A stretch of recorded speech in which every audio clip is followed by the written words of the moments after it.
What is going on, Internet? Eric Banholz back again with another e-commerce conversations. I hope all is well on the other side of the Internet. On the other side of the Internet from me, Raphael. What's up, man? Hi, Eric. Thanks for having me. Yeah, the pleasure's all mine.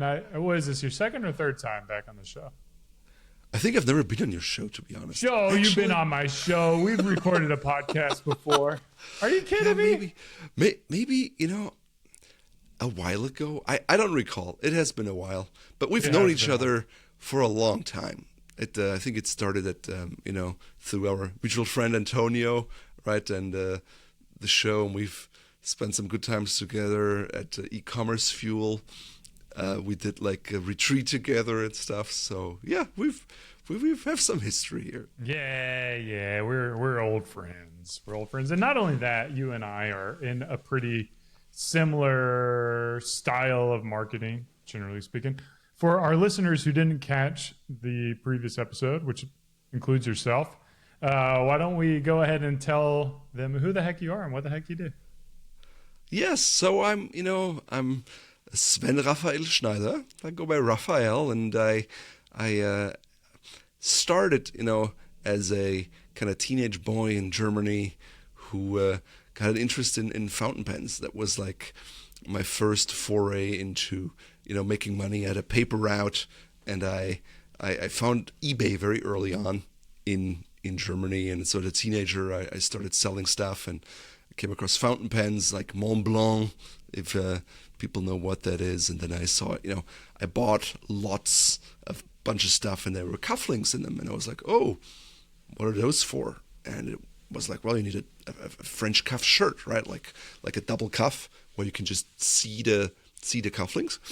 And so then I was like, well, what do you wear with it? And it was like, oh, you wear a jacket with it. And so then I got into that, and I kind of, sold on eBay, and then I went to a law school thinking, I can dress up every day. And then I realized I hate law school. I don't want to account for my life in 6-minute increments. And I moved to the U.S. in 2009, part of the exchange program. I met my wife in 2006 as an exchange student. And then we got married. And, it was a shitty economic situation at the time. Like, no one hired anyone, let alone foreigners without work experience. And so I just said, hey, I always loved classic men's clothing, and I didn't feel like I could find what I wanted. And blogging at the time was like the hot, cool new thing. So I started that, and I started the Gentleman's Gazette. And then, pretty early on, people were like, well, where do you get your stuff? And I was like, well, flea market in Vienna, not helpful. So we decided to create a brand called Fort Belvedere. And we would, sell products. And of course, it always takes longer and costs more. So it took a while to develop the products and go into that. I didn't have any background in it. But then, yes, we started. And, in the beginning, I was like, well, we built this audience. People are just going to come and buy. And boy, was I wrong. It's funny how that works, huh? It's never as... there's a good quote out there. It's like, we don't do this because it's easy. We do it because we thought it would be easy. Yes. And, I also realized just, from a personality profile, I like to be independent and creative and do my own things. So I'd be a really bad employee, but I'm a good entrepreneur. Like that's my jam. So I'm very happy at where I'm at and what I can do. And yeah, that's fun. Yeah. I would not hire myself if only for a limited contract and only for advice. But that's about the extent of my abilities for other people.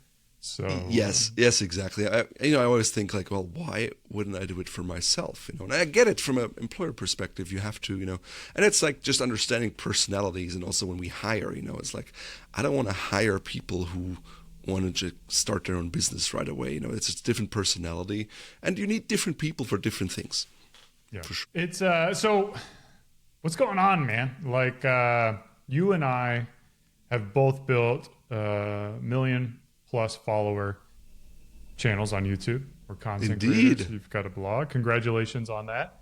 Thank you. Quite impressive.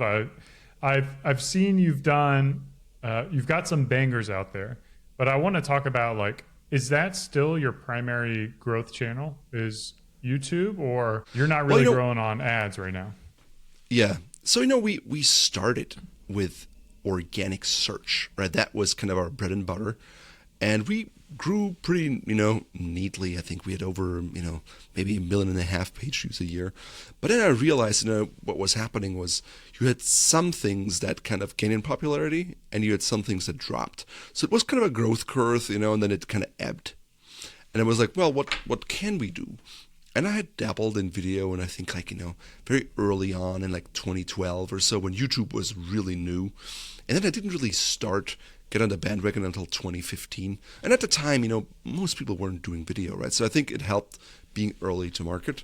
And from what we've seen, YouTube is good for us. It especially clothing and style, you can write all you want, but having it visually there, you can show how something drapes. Also, you have a personality on there, right? So we intentionally said we want to have personality-driven content, and we have different personalities, like similar to you, because some people may like me, others may hate me. So why not give different people different things? And YouTube is certainly, the ecosystem has changed, right? There's shorts now, short-form content, different things. The algorithm, there's a lot more people in the space, so it's always changing, and there's we're evolving with our channel in the type of videos we want to do. And I'm like, well, wouldn't it be cool, we're going to a city, exploring things there, and maybe you're sitting in Tennessee, in Texas, or in India, or in Brazil, and you're like, well, I don't have the opportunity to go there, but through you vicariously I can kind of experience what it's like, and maybe if I really like something, I can make a plan to go there and experience it myself. So it's not the typical kind of, hey, look at me,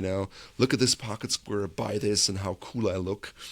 It's more of we're trying to target people who are interested in this, right? And it was interesting also to talk to people kind of like, when I first started out in this, I came to your channel a lot because you had a lot of fundamental knowledge, you explained everything well, and it really helped me start to understand my style, right? Like they came to understand the rules and everything.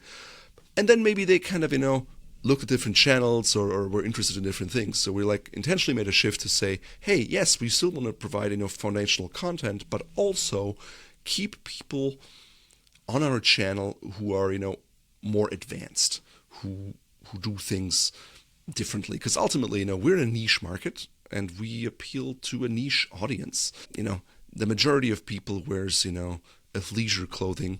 They're not gonna buy cufflinks because they don't care for that, right? So we understand the people we cater to are people who want to do this, and so having an outlet for them, I think that's what we do, and that's where we use it in our marketing channel.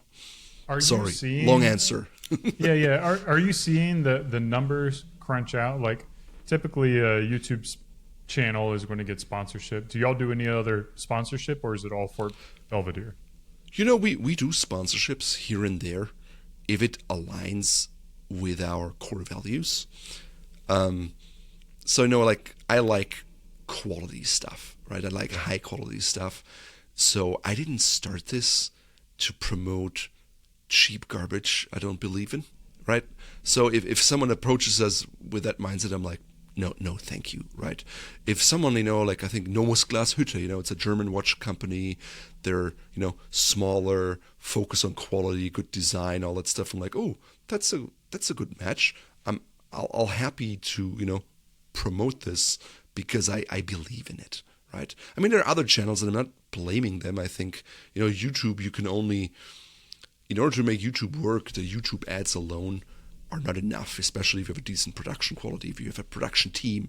So you either have to do a lot of sponsorships, or you have to do your own thing, or you maybe do events or sell software. You have to do something, right? So I just decided I did not want to be the channel that, has every video sponsored with something, because So are you able? I mean, because you were talking about, these exploration style videos where you're traveling the world, like that all of a sudden becomes quite a bit more to produce than just setting up a camera in the corner of your house and recording for a half an hour. So it's like my production costs go from an hour's worth of time and then like a couple hours of editing time to, you know, thousands and thousands of dollars. Like, have you seen, you know, the increase in views and the results from that investment in the content? Or is the jury still out on whether or not that's going to be profitable?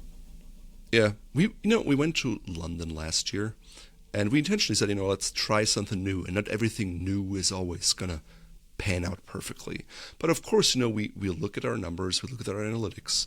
YouTube now, they brought in the adoption of YouTube Shopping, so you can put in your products, people can click on them, and then there's a direct analysis of how many people clicked through that. However, for years, people were used to, like, if I want to support a creator, I go through the links in the description. And so people still do that.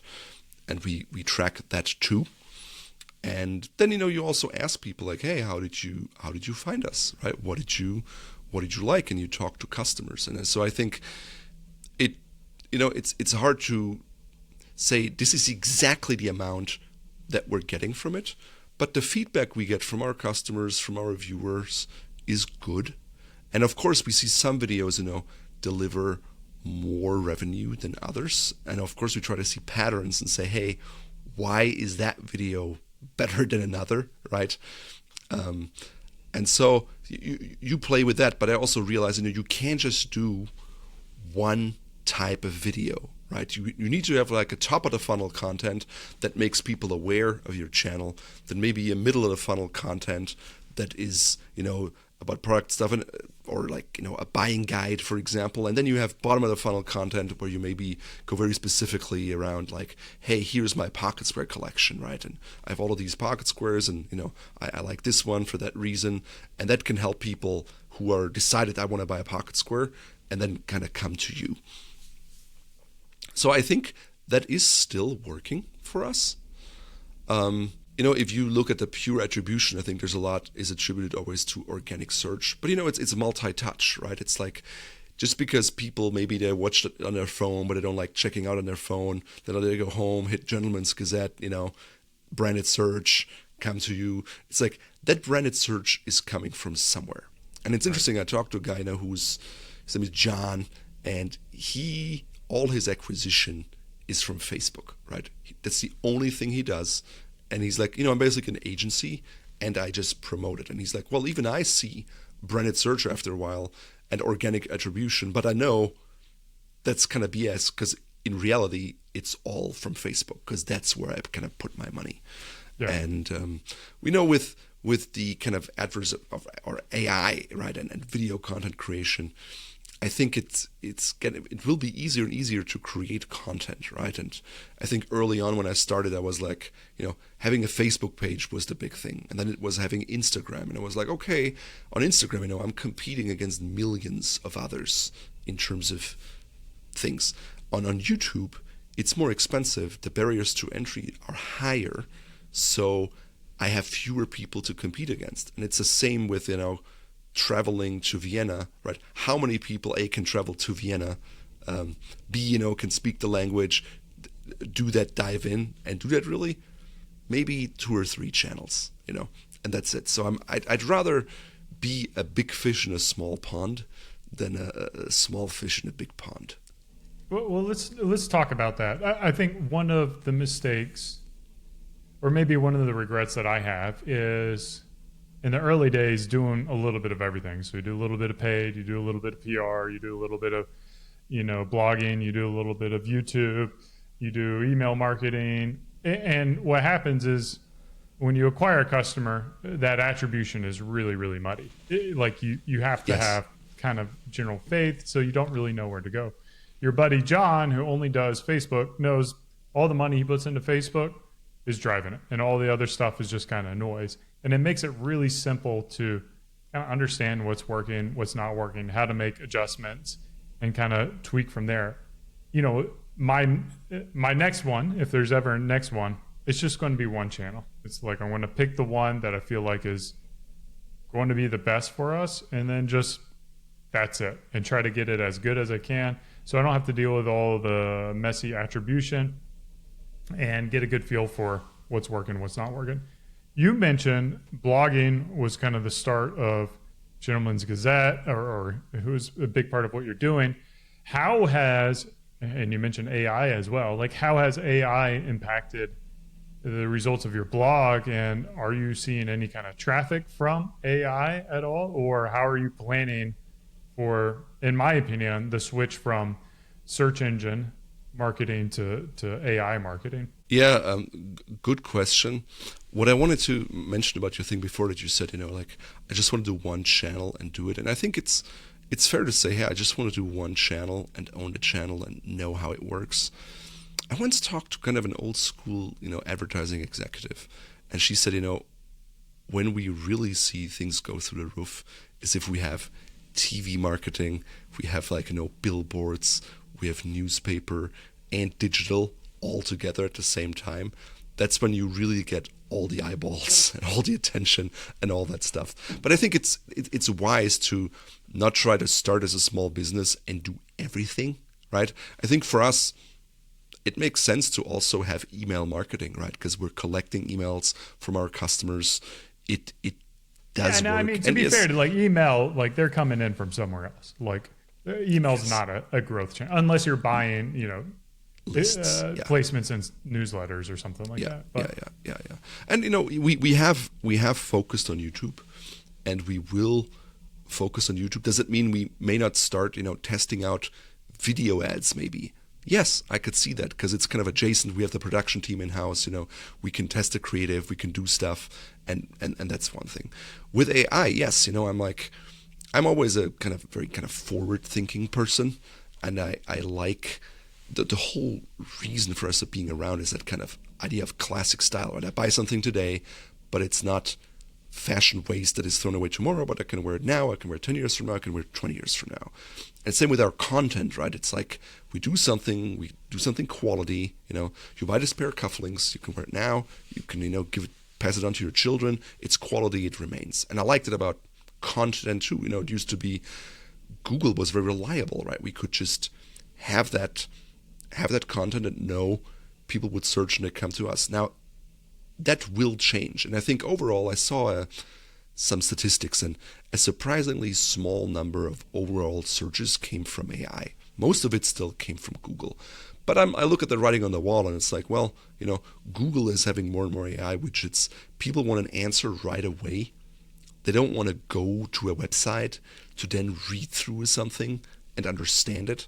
And I mean, the days where the way to rank higher was skyscraping content. You basically took content and made the best content, the most comprehensive content out there, and then put it out there. Well, now it's much more about search intent, right? Do you have buying intent? Do you want to educate yourself? And we can see in AI, they're using our content. They know who Gentleman's Gazette is. You just go and say, hey, who's Gentleman's Gazette? And it's a reputable site, all that stuff. Good to know. So far we see very little in terms of conversions, sales, traffic. If I have to guess, right, Google is more interested in having snippets and selling their own advertising than kind of, promoting small content creators. So I think it is a huge, it is there's a shift, and I've seen, sites, they buy an old domain, they, create 3 million content pieces in 2 weeks and just, flood it and do that. There will be a challenge, but I'm like, hey, if you're interested in photo cameras, do you want a guide from a AI, or do you want like a human who's passionate about photography, knows what they're talking about, tell you about something? So maybe that, attributed like human made will be more relevant in the future. At this point, creating content for AI is very doable. But even if we try to use, a AI and say, hey, make me a man with a suit and a red tie. Okay, it can do that. If I say, well, give me a tout lapel with a gorge and this angle and all of that, it's not going to work yet. Will it get there? Probably. Video, we see video creation, all of that stuff. But then it's like, hey, if we have a personality that drives things, right? People get attached to the personality. I think there will be an angle for that. And we've decided that we will continue to do videos and invest money in it. And do we use AI? Yes. I've created an avatar, so I've cloned my voice. So when we do product description videos, I don't have to record the same video for like 14 different colors. You can just do it once and have it all done automatically. I think it's good to lean into novelty and look at what's happening. And I'm a big believer that humanity is good at adapting, and that's what we'll have to do. I'm not afraid of it. It's just there's change, and if you don't change, I think that's the problem. Yeah, I mean, so going back to search, us and you guys are similar in the sense that we sell a higher priced product than mass market. Average. And what we notice is like we could do absolutely everything right when it comes to like best SEO practices. We can have the titles, H1 tags, a great description. We could have 1 billion links coming into our website, but at the end of the day, what's happening, or what we're noticing is happening, people will click on our landing page, they'll see the $36 price point and be like, it's more than I want to pay. And then they nope out of it to find a cheaper one. So like basically the way to get to the top of rankings in our category or our space is to be at a more mass market price point for the product.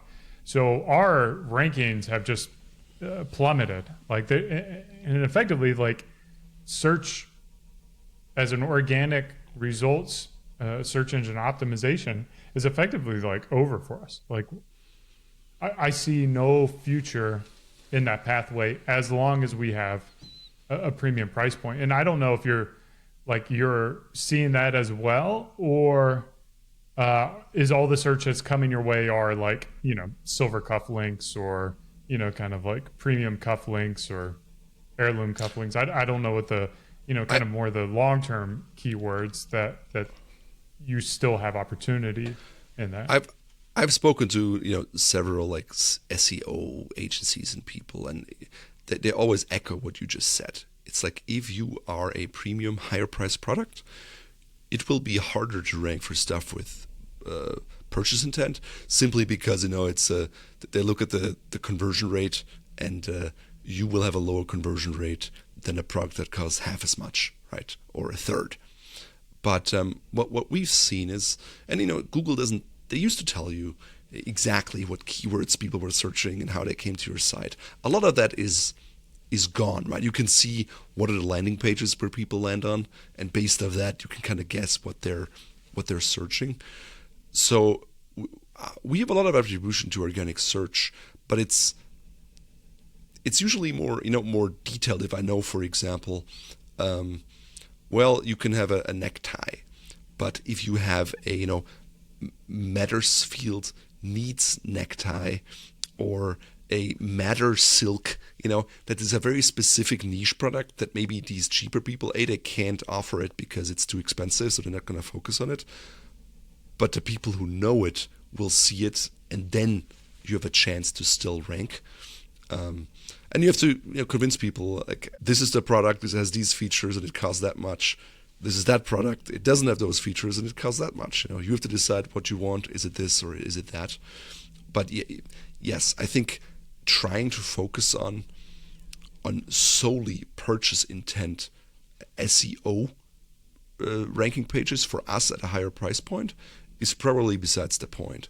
Can you still rank, let's say, categories for very specific things, unlined driving gloves in, lamb Napa? Yeah, sure. I still think you can get people for that if they go for long tail stuff. Short tail, I think there's no chance, no opportunity. But I also hope that, if it's almost a bit like a lifestyle, right? You come to Beard Brand, you like the content, you like the lifestyle, you like the scent, you like the philosophy of, keep on growing and stuff, and you're tied to the brand that way. I think that can still work.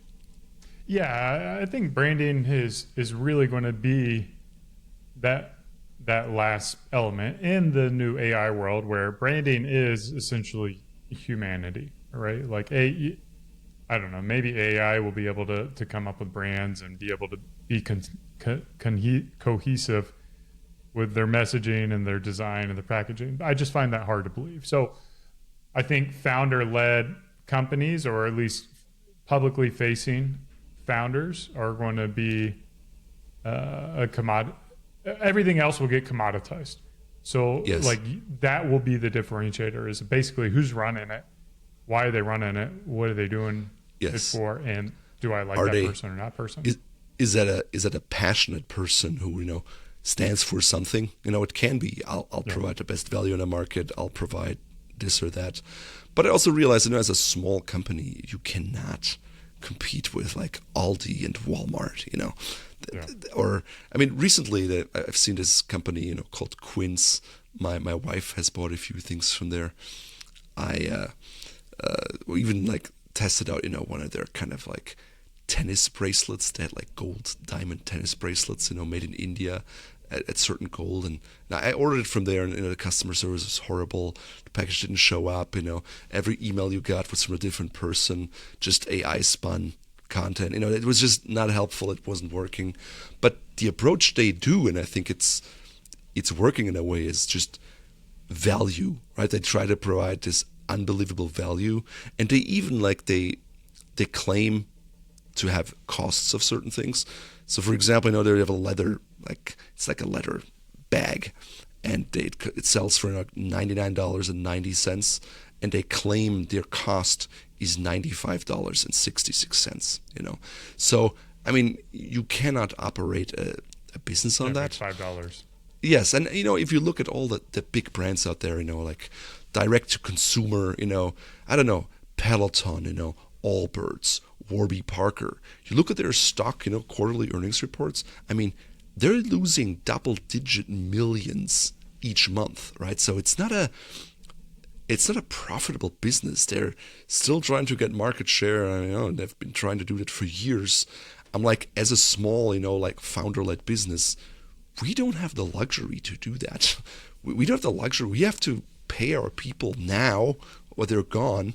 We have to make sure that it's a viable business, and not this like pipe dream of maybe someday, once we've outcompeted everyone and we're alone in the market, then we will raise the prices and make a lot of money.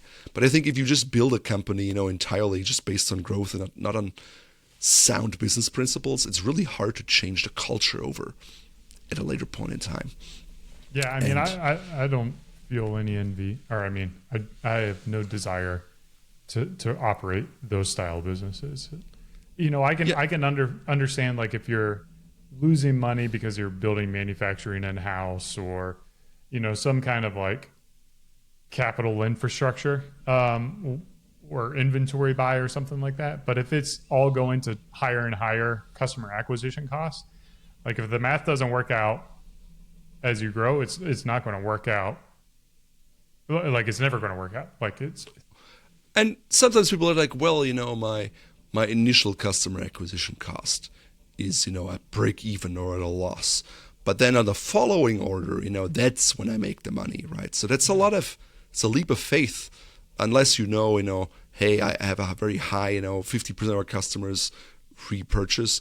But then maybe if you get it from this different source, you don't know how those people react, and if that will hold true, right? Maybe all these customers, they have an extremely high return rate because they really don't understand your product, and they don't get it. Like for example, we have some leathers, right? And here, it's a leather. I can even show you here. This leather, as you scratch it, you see the scratch immediately, right? Mm-hmm. Now, if you take your finger and your oils and you kind of rub it, this scratch will disappear again, right? So that's a leather that's intended to be that way, it develops a patina, you get the scratch, it comes out, and it becomes yours, and it's very unique, right? A customer who's not accustomed to that and doesn't read the product description, they're like, well, I've had leather wallets. I see a scratch right away. What garbage quality is that, right? Yeah. There are all these things. You have to kind of, sometimes it's the products are too specialized for a broad audience too. Yeah. So you have to kind of understand that. And I'll echo that too, is like the more we were paying to acquire customers on Meta, which would be like cold, impulsive customers, because that's what you have to kind of target on Meta, those people would spend less, repeat more regularly and leave more negative reviews. And, sometimes it's like, well, you can get your wheel spinning really fast if you want, but if if you're just riding on sand and you're not moving forward, what are you doing? You're just wasting gas and tearing down your wheels. So yeah. And sometimes it's interesting, the other day I saw there was someone, but they bought 2 collar pins, right? And the collar pins were advertised as being 2 inches long, 5 centimeters. So she wrote back and was like, hey, these are smaller than expected. I'd like to return them. I was like, okay, here's how you can return them. I mean, we shared in the product description how big they were.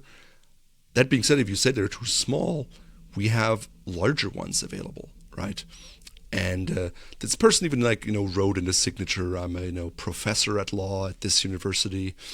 And so, I reached out, and then I don't hear back from the person. A few days later, they leave a negative review saying garbage product, even worse customer service, and the term and we're like, oh wow. So I called that person, and I called her and said, hey, I saw your review, this is what happened here.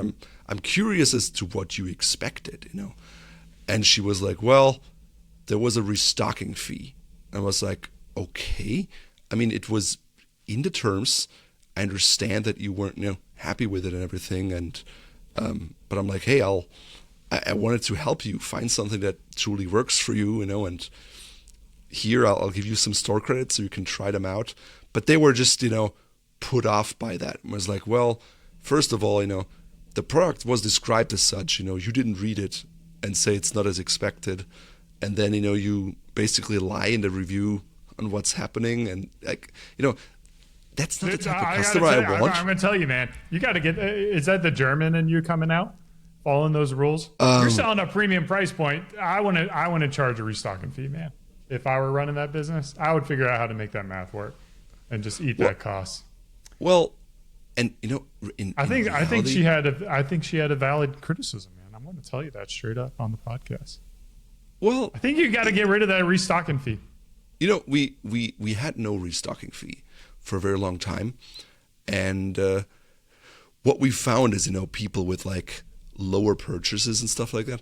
The restocking fee is there to kind of deter a certain kind of customer, right? And we'll make it right by customers, but it's it depends on.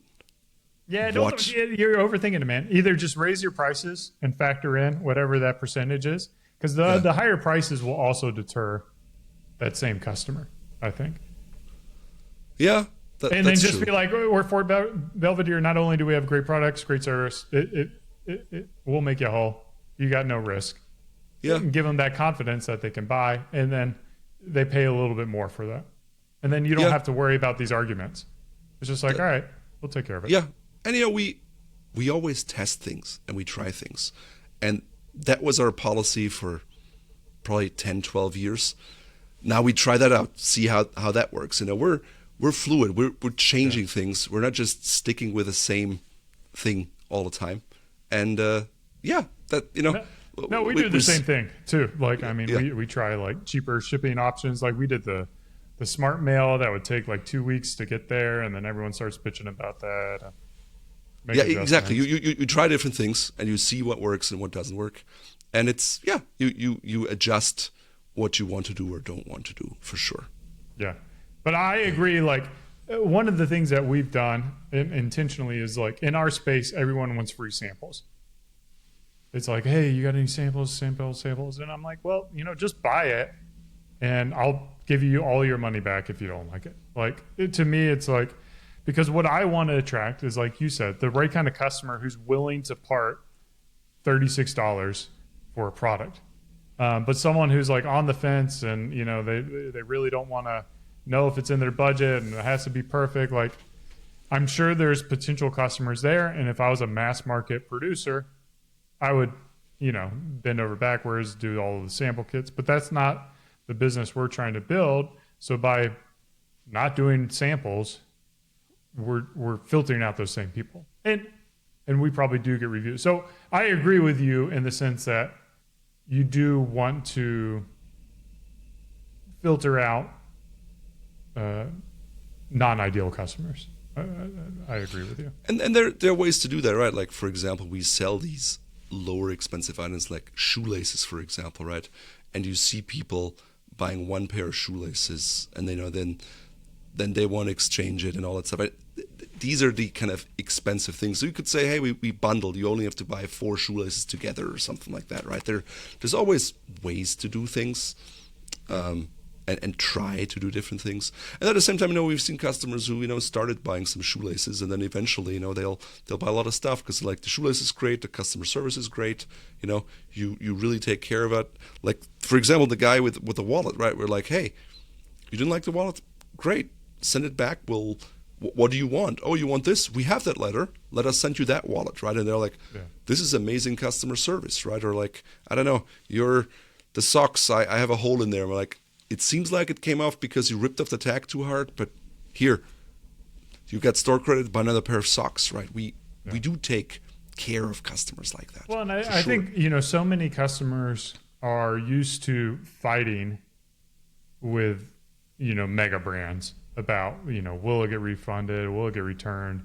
You know, that they don't even want, like, we'll just get like chargebacks, which drive me insane. It's like, I would have given you your money back. You just have to hit us up. Now I have to pay an additional $15 fee. Drives me insane. Oh, yeah. Do you get a lot of chargebacks? No, we don't. And we'll fight them. Yeah, we don't. We'll fight them because, you know, we serve the hell out of our customers. We're probably getting, you know, 10 a year, something like that. Yeah, it's similar for us. And lately we won them. There was a time when I always felt like you'd lose automatically, but it's like, no, we won. I was like, oh, great, that's nice. And again, you know, if a customer orders something and they're like, hey, you know, the package wasn't delivered, we give them the benefit of the doubt. You know, if we send you another thing and it also doesn't get delivered, well, now gets a bit like interesting, you know, and then it shows up on eBay afterwards. It's like, okay, like what's happening here? Yeah. Where can people buy your stuff? gentlemansgazette.com. There you go. Where else can they follow you, reach out to you, support you? Yeah, we do a lot of YouTube stuff, and we have like Instagram and Facebook and that kind of stuff. But YouTube is our main channel. So I would say if you want to see what we do, check out YouTube. Dude, Raphael, it's so great to see your face again. It's been too long. Likewise. Loved reconnecting. Hopefully our listeners enjoyed it as much as I did. This has been another e-commerce Conversations. Cheers. Keep on growing. Cheers.